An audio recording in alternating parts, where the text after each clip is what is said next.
আমি এখন যে কথাগুলি বলবো সেগুলি যে কোনো বিবাহযোগ্য ছেলের বা পাত্রের মায়ের উদ্দেশ্যে কিছু কথা বলছি।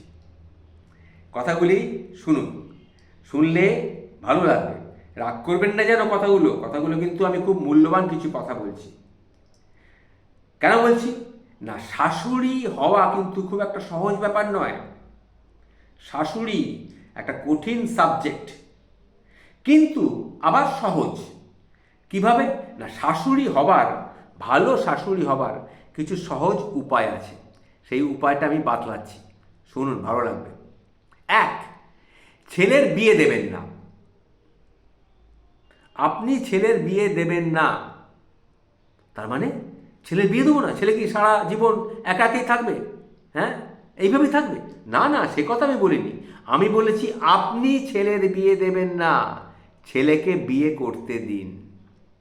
পাত্রপাত্রী আপনি পছন্দ করতে পারেন, কিন্তু বিয়েটা পাত্রপাত্রীকেই করতে দিন।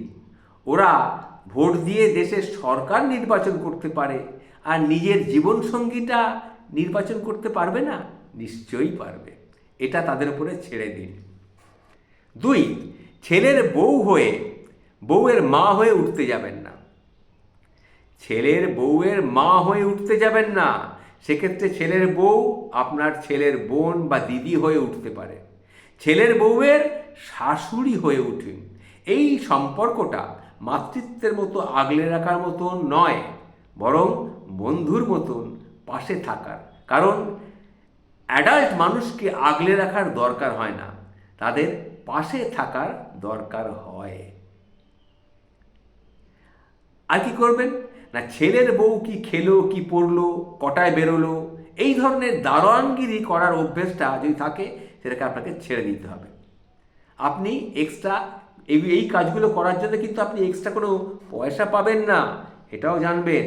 ওটা ওনার নিজের দায়িত্বেই করতে দিন।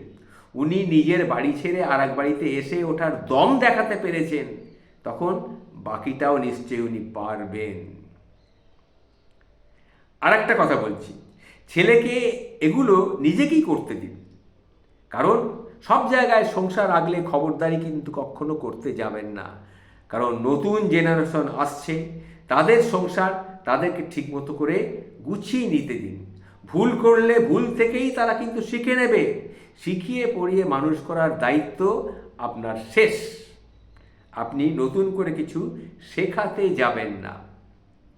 আর একটা কথা বলি, ছেলের বউয়ের ছেলের বউ ছেলের কিন্তু আয়া নয়।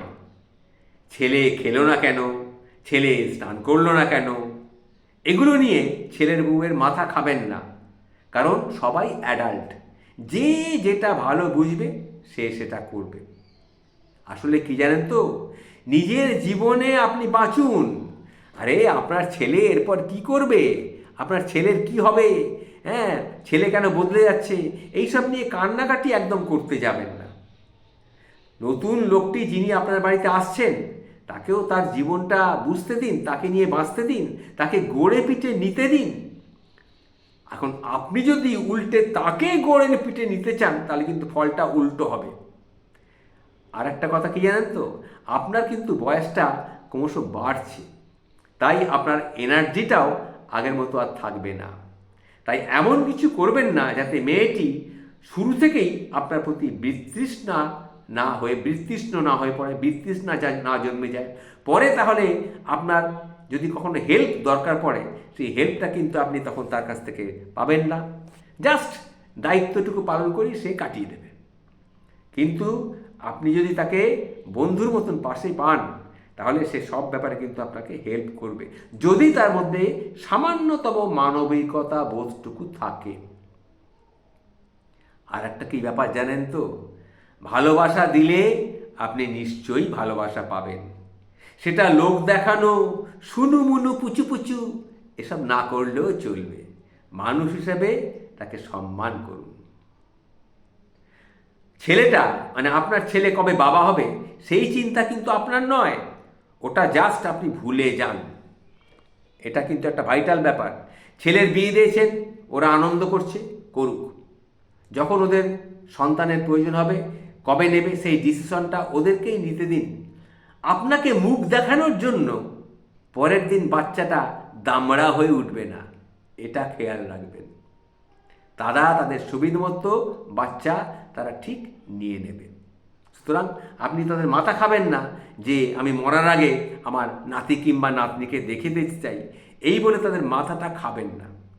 এগুলো মাথায় রাখুন, তাহলে আপনি শাশুড়ি হিসাবে অত্যন্ত ভালো হবেন, এটা আমি বলে দিলাম। নমস্কার, ভালো থাকবেন।